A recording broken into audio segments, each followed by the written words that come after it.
Assalamualaikum warahmatullahi wabarakatuh.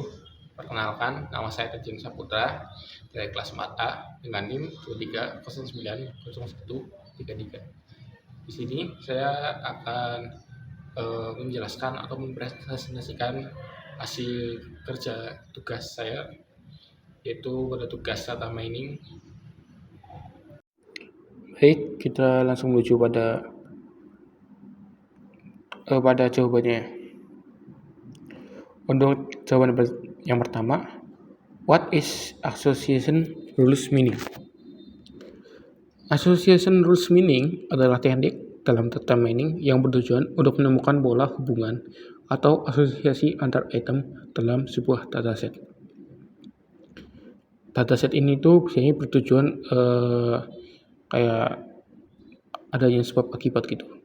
Nah, teknik ini banyak digunakan dalam market basket analysis, yaitu untuk menganalisis kebiasaan belanja konsumen.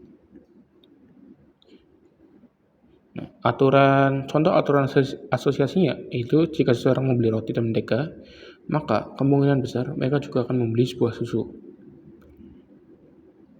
Lalu pada konsep penting, pada di sini tuh pada rules meaning itu ada 3 konsep, yaitu ada support, confidence, sama lift.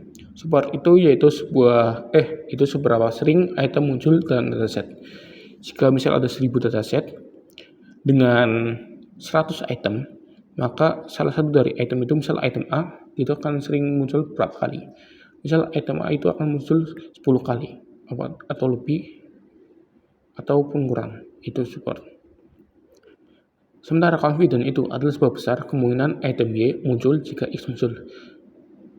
Jika itu seperti terkaitan antara A dan B, seperti tadi ada roti, mentega, dan susu. Lalu lift yaitu seberapa besar peningkatan kemungkinan Y terjadi jika X terjadi. Ini lift itu hampir sama seperti pada confident ya. Oke, selanjutnya pada soal nomor 2. How the two algorithms work. Di sini saya akan menggunakan dua algoritma, yaitu a priori dan fpGrow. A priori ini itu sebuah algoritma yang bekerja berdasarkan prinsip generate and test. Jadi itu seperti prinsip itu membuat dan langsung menguji. Yang pertama, algoritma ini mencari item set yang sering muncul satuan dengan membaca support minimal yang ditentukan. Jadi nanti di kodenya itu kita mengasihkan minimal supportnya. Kalau tidak salah pada 1000 dataset itu minimal itu 0,01 atau berapa ya, lupa. Lalu pada kemudian item set yang memenuhi syarat digabungkan untuk membuat kandidat 2 item set yang kembali diuji supportnya. Jadi pada a priori ini itu menguji terus-terusannya. Lalu pada fpGrow, algoritma menggunakan pendekatan yang berbeda, yaitu dengan membangun sebuah struktur pohon yang disebut fp-tree. Jadi pada fpGrow ini tuh algoritmanya itu berbentuk seperti akar pada sebuah pohon. Baik, selanjutnya untuk soal yang ketiga. Pada praktik, how you process the dataset. Untuk database yang saya pilih itu database banking. Di sini saya menggunakan library a priori, yaitu import a priori. Oke. Ini untuk kodenya. Pada kode ini juga ini minimal supportnya itu 0.01.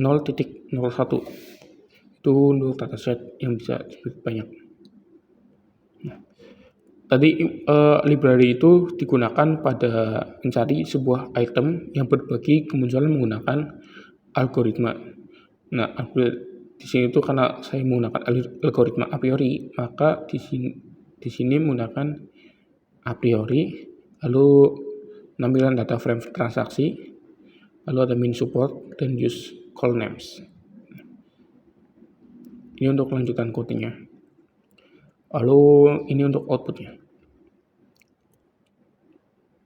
bisa dilihat.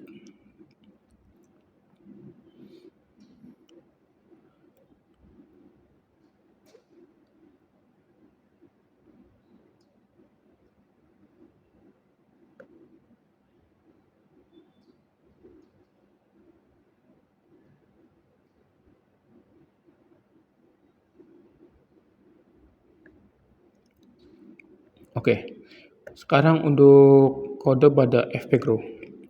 Pada FP Grow, saya juga menggunakan library dari FP Grow. Nah, ini library-nya, lalu seperti biasa ditaruh pada item set berbagi sini dengan main supportnya 0.01. Kodenya dan ini kodenya. Karena dari ketentuan kodenya itu untuk disuruh menggunakan live, maka di sini di metric saya menggunakan live. Ini untuk outputnya.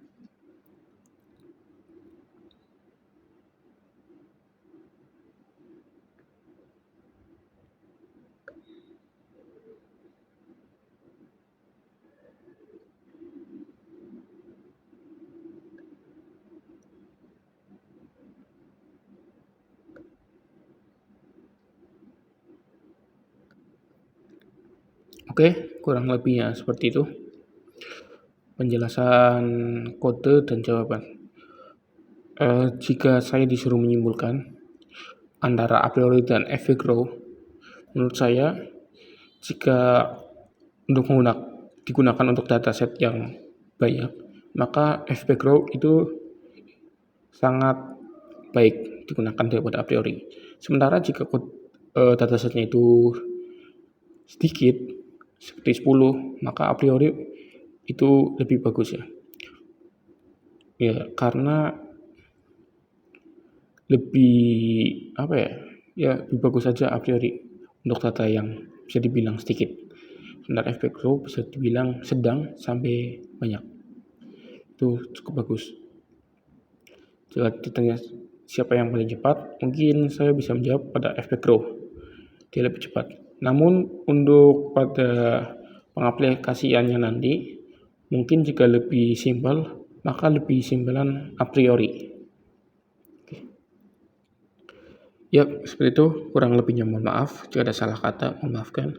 Wassalamualaikum warahmatullahi wabarakatuh.